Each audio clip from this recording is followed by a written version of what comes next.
तू सच्चा तेरा नाम सच्चा। अनंत पृष्ठ 1094। सतपुरुष बाबा फुलसंदे वाले कहते हैं, हे परमेश्वर, इस अनित्य नश्वर संसार को अपने भ्रम में नित्य मान रोज दुखी होता हूँ। रोज अज्ञान को पालता हूँ, जो अगले ही दिन दुख के कांटे बनकर आत्मा को बेंधने लग जाते हैं, और मैं यूं ही खड़ा रह जाता हूँ चुपचाप। सतपुरुष बाबा फुलसंदे वाले कहते हैं, हे देवपुत्रों, एक यात्री मार्ग से गुजरता है। उसके रास्ते में बहुत सी झाड़ियाँ पड़ती हैं। वह कंधे पर फावला लिए सफ़र नहीं करता कि झाड़ों को काटे या उनमें उलझा रहे। बस जितनी दूर तक कांटे हैं, सब्र के साथ धीरे धीरे अपने हाथ, पैर और वस्त्र कांटों से बचाता हुआ चलता है। वह मार्ग दुखपूर्ण तो अवश्य होता है, पर मंजिल पर जाने का ख्याल बदल देना भी उचित नहीं है।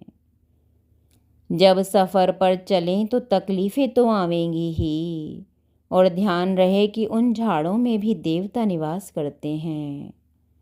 भले ही वे अभिशापित होके दूसरों के दुखों का कारण बने, यानी उनको भी मुख से अपशब्द कहते हुए उन झाड़ों से न गुजरना, बल्कि उनके प्रति मन में पूज्य भाव रखते हुए उनके उद्धार के वास्ते प्रार्थना करते हुए गुजरना, ताकि परमेश्वर तुमसे प्रसन्न होवे और अपना हितैषी समझे कि मेरी दुखी और बुरी प्रजा से भी यह प्रेम रखता है। किसी के बुरे से बुरे बालकों का भी यदि कोई उपकार करे तो भी पिता उस उपकारी से संतुष्ट और प्रसन्न होता है। अतः तुम उपकारी बनना और परमेश्वर की रचना में सहयोग करने वाले बनना। विरोध करने वाले या जो तुम्हें दुख देवें उन्हें भी दुख देने या फावले से काटने की मत सोचना। परमेश्वर तुम्हारी यात्रा को आसान करेगा और तुमसे प्रसन्न होवेगा। यह भव यानी संसार रूपी अटवी यानी बीहड़ वन में जब तुम प्रवेश कर ही गए हो तो इससे निकलने की भी सोचो। जहाँ जहाँ तक ये आत्मा जाती है वहाँ वहाँ तक ही भवसागर है। उससे पार सनातन पार ब्रह्म का सिंहासन है। उसके निकट प्रार्थना आराधना के पंखों के उड़कर ही तुम जा सकोगे। जो जिसका अंश होता है वो उसी की तरफ को खिंचता है।